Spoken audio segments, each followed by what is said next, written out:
यहाँ question number 33 में हम देखते हैं sum of first n terms of an AP और यहाँ पर sum of first 2n terms of another AP. बस इसका ध्यान रखना है। यहाँ पर दो एपीज दे रखी है, एक में सम ऑफ n टर्म्स है, दूसरे में सम ऑफ 2n टर्म्स है और वो दोनों क्या है, इक्वल दे रखे हैं। यानी मैं यहाँ से ऐसे समझाता हूँ आपको कि एस ऑफ एन और एस ऑफ 2n वो दोनों इक्वल दे रखे हैं। ये आपका AP1 मान लीजिए और ये आपका AP2 मान लीजिए, ठीक है ना। तो AP1 का एस ऑफ एन, AP2 का एस ऑफ 2n ये दोनों इक्वल दे रखे हैं। That is given to us. ये हमें दे रखा है, ध्यान रखना है आपने। whose फर्स्ट टर्म, पहले वाले की बात करते हैं, इसकी sum of the first n terms of an AP whose first term is 8 and common difference is 20। तो इसका फर्स्ट टर्म 8 है, कॉमन डिफरेंस 20 है। इसको समझ सकते हैं हम लोग। और दूसरे केस में दे रखा है is equal to the sum of first 2n terms of another AP। ये दूसरी वाली यानी इस AP की बात कर रहे हैं, whose first term is -30, इसका -30 है and the common difference is 8। ठीक है ना। अब हमें फाइंड आउट क्या करना है, n की वैल्यू फाइंड आउट करनी है। जो इसमें n आ रखा है, ये n। देखिए आपको फर्स्ट टर्म दे रखा है, कॉमन डिफरेंस दे रखा है, फर्स्ट टर्म दे रखा है, कॉमन डिफरेंस दे रखा है। हम किसको यूज करेंगे, S of N is equal to S of 2n। इसका यूज करना है हमें और n की वैल्यू फाइंड आउट करनी है।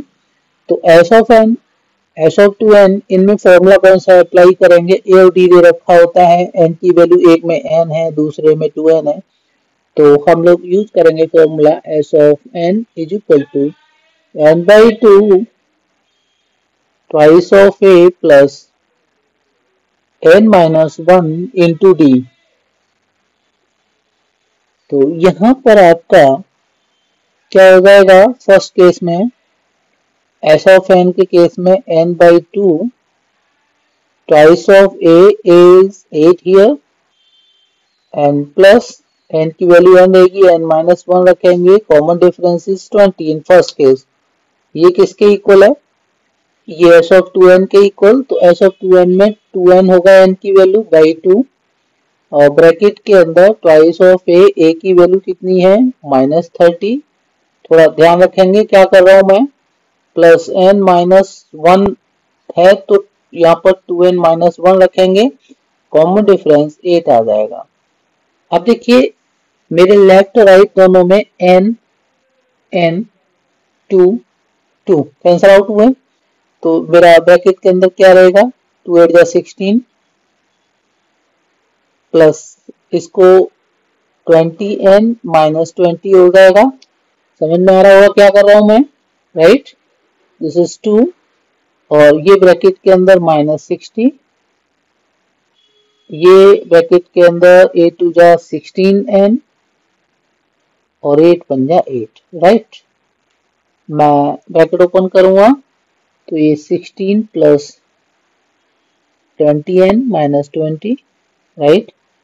राइट साइड में 2 है, ये ब्रैकेट के अंदर मैं इस तरह से लिखूंगा -60 प्लस 16n-8।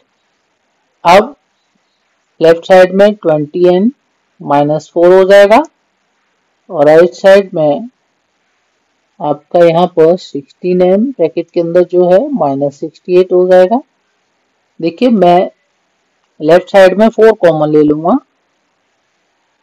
तो ये हो जाएगा 4 5 जा 5n -4 1 जा।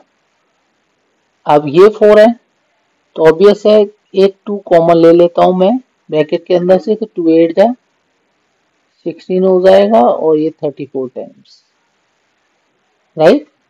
ये मेरा 2 2 जा 4 और ये 4 कैंसल आउट हो जाएगा।